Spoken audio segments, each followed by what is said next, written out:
Jemaat GKI Layur dan Bajem Gereja Wisata yang dikasihi Tuhan, selamat pagi.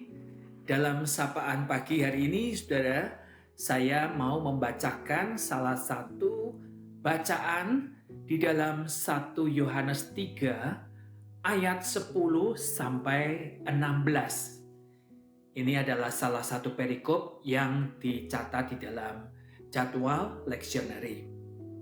1 Yohanes pasal 3 ayat 10 sampai 16. Demikian bunyinya. Inilah tandanya anak-anak Allah dan anak-anak iblis. Setiap orang yang tidak berbuat kebenaran tidak berasal dari Allah. Demikian juga barang siapa yang tidak mengasihi saudaranya. Sebab inilah berita yang telah kamu dengar dari mulanya, yaitu bahwa kita harus saling mengasihi, bukan seperti Kain yang berasal dari si jahat dan yang membunuh adiknya. Dan apakah sebabnya ia membunuhnya? Sebab segala perbuatannya jahat dan perbuatan adiknya benar. Janganlah kamu heran, saudara-saudara, apabila dunia membenci kamu. Kita tahu bahwa kita sudah berpindah dari dalam maut ke dalam hidup, yaitu karena kita mengasihi saudara kita. Barang siapa tidak mengasihi, ia tetap di dalam maut. Setiap orang yang membenci saudaranya adalah seorang pembunuh manusia.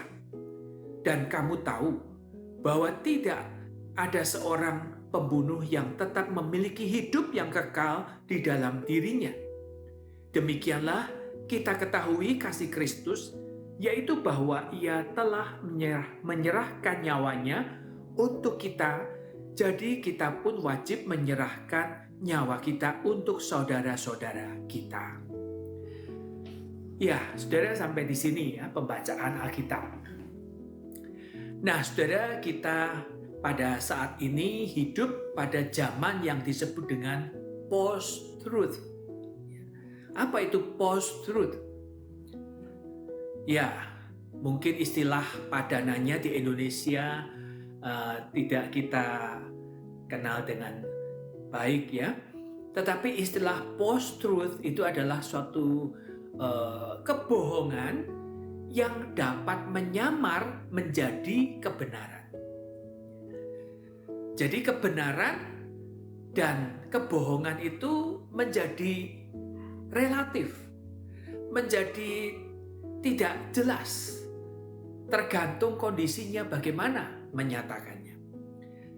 Nah, ada orang yang mengatakan bahwa kebohongan itu yang diceritakan satu kali saja, maka hasilnya akan tetap kebohongan.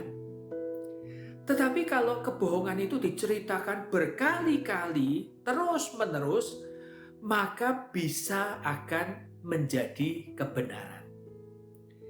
Nah, saudara, di media sosial kita alami betapa kita sulit untuk bisa mengecek, memeriksa suatu narasi itu benar atau hoax.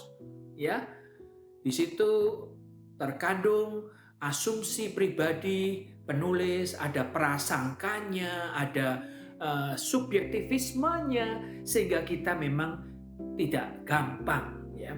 Dan itulah yang menjadi dampak di mana orang menjadi tidak mudah percaya kepada siapapun juga. Dan masyarakat kita menjadi takut akan perbedaan.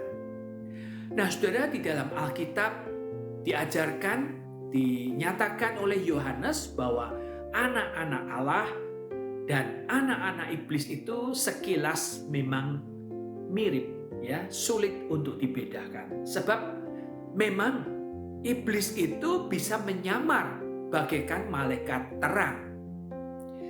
Nah, dikatakan saudara oleh Rasul Yohanes di dalam ayat yang ke-10, inilah tandanya anak-anak Allah dan anak-anak iblis.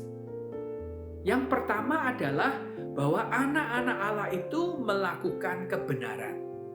Kalau iblis, anak-anak iblis tidak melakukan kebenaran.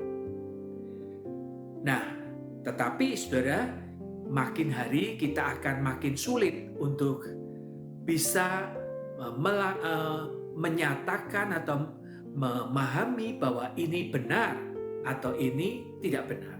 Ya, tentu ada ya di tengah-tengah kehidupan kita memang tidak ada alat untuk mengetes apakah ini benar atau salah.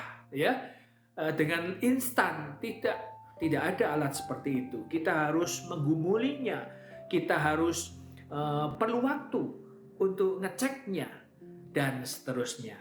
Tetapi saudara, hal itu tidak kita bicarakan dalam tema ini, saudara. Tetapi tanda yang kedua yang menjadi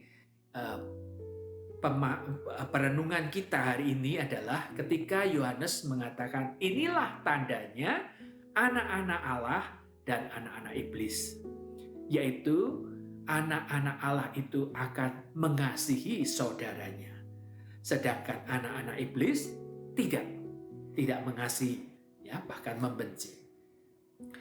Nah, saudara, mengapa mengasihi saudaranya itu ya adalah sesuatu hal yang praktis ini menjadi salah satu tanda seorang disebut anak-anak Allah. Saudara, melakukan kebenaran tadi yang pertama ya, dan yang kedua adalah mengasihi saudaranya. Itu sebenarnya adalah saling terkait, tidak bisa dilepaskan.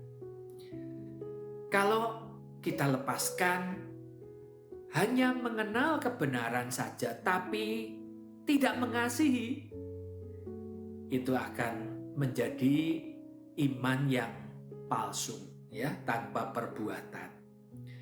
Teologi yang menjadi teologi beku ya, tidak akan bermanfaat. Tetapi sebaliknya, kalau hanya mengasihi, kasih tanpa kebenaran, maka itu akan ya suatu penerimaan yang semu ya, suatu ajaran moral universal tetapi bukan dari Allah. Jadi kebenaran itu hal yang fundamental memang ya, menjadi dasar. Tetapi kasih itu yang merelasikan, yang menghubungkan kebenaran itu menjadi sesuatu yang hidup, yang nampak nyata di tengah kehidupan manusia. Nah, saudara, seorang yang menerima kebenaran, seorang yang mendapatkan pencerahan dari Roh Kudus tentang siapakah Kristus, bahwa kebenaran sudah dinyatakan kepada dia. Apalagi setelah dia itu merasakan sendiri karya Allah, anugerah Tuhan, kebaikannya, maka tidak dapat tidak, dia akan terdorong untuk membagikan kasih itu kepada orang-orang lain juga. Kalau kita membaca, saudara, di dalam Matius pasal 18, diberikan contoh oleh Tuhan Yesus, ada seorang yang berhutang 10.000 talenta. Dia mohon-mohon supaya diberikan waktu untuk bisa mengangsur pinjamannya. Tetapi tuannya itu secara mengkagetkan, membebaskan hutang yang begitu banyak itu. Namun tiba-tiba orang yang sudah dibebaskan hutangnya yang begitu banyak itu di tengah jalan ketemu dengan temannya, saudaranya yang berhutang 300 dinar. Dan orang itu mencekiknya dan mengancam akan memasukkan ke penjara bila tidak bisa membayar. Maka ada temannya yang melaporkan kepada tuan itu. Maka tuan itu marah dan tuan itu memasukkan ke penjara orang yang berhutang 10.000 talenta itu. Karena dia sudah mengalami karya Tuhan ya, seolah-olah karya Tuhan, tetapi dia tidak meneruskannya. Ya. Artinya saudara sekalian, orang yang sudah benar-benar mengalami anugerah Tuhan, dia tidak terdorong untuk membagikan anugerah itu kepada orang lain. Nah saudara, di sini Yohanes memberikan contoh tentang Kain. Ya. Kain dikatakan berasal dari si jahat. Oleh sebab itu dia membunuh adiknya Habil. Ya. Nah, saudara, Yohanes di sini tidak mengatakan bahwa mengapa Kain itu membunuh adiknya Habil. Karena membunuh akhirnya dia jadi jahat.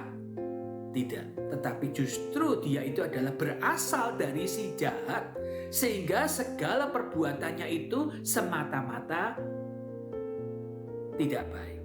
Ya. Nah, saudara-saudara sekalian, jadi bukan karena setelah membunuh jadi jahat, ya, tetapi oleh karena dia memang asalnya dari si jahat. Jadi inilah perilakunya iri hati, membunuh adiknya itu bukti kefasikan Kain yang memang bukan berasal dari si jahat, bukan berasal dari kebaikan. Nah, saudara, di dalam perikop ini Yohanes tidak mengajarkan bagaimana caranya kita bisa berpindah dari kematian kepada hidup, yaitu dengan mengasihi. Tidak. Perpindahan itu sudah terjadi. Di dalam ayat 14 dikatakan oleh Yohanes, kita tahu bahwa kita sudah berpindah dari dalam maut ke dalam hidup, yaitu karena kita mengasihi saudara-saudara kita. Jadi kasih kepada sesama, kasih kepada pasangan, kasih kepada orang-orang yang Tuhan tempatkan di sekeliling kita. Barangkali keberadaannya memang menjengkelkan dan membuat kita geram, kita menahan diri untuk marah, ya. Tetapi saudara, ketika kita mampu tetap mengasihi dia, maka itu tanda bahwa kita sudah mengalami kasih Allah itu sendiri. Nah, saudara, jadi kasih yang sejati itu memang tidak muncul dengan sendirinya, ya, tidak easy going, ya, tidak begitu saja, tetapi perlu kita usahakan, perlu kita perjuangkan seumur hidup kita. Terkadang memang amat sulit, ya. Bukankah dia itu orang yang sudah menyakiti kita? Bukankah dia itu orang yang tidak tahu diri, orang yang tidak tahu dikasihi? Tetapi saudara, kalau kita mampu ya terus berjuang sampai kita berhasil mengasihinya, maka itulah tanda bahwa kita memang anak-anak Allah. Oleh sebab itu saudara sekalian, mari kita bersama-sama berjuang, tidak menyerah, karena kita sudah berpindah dari dalam maut kepada hidup. Amin.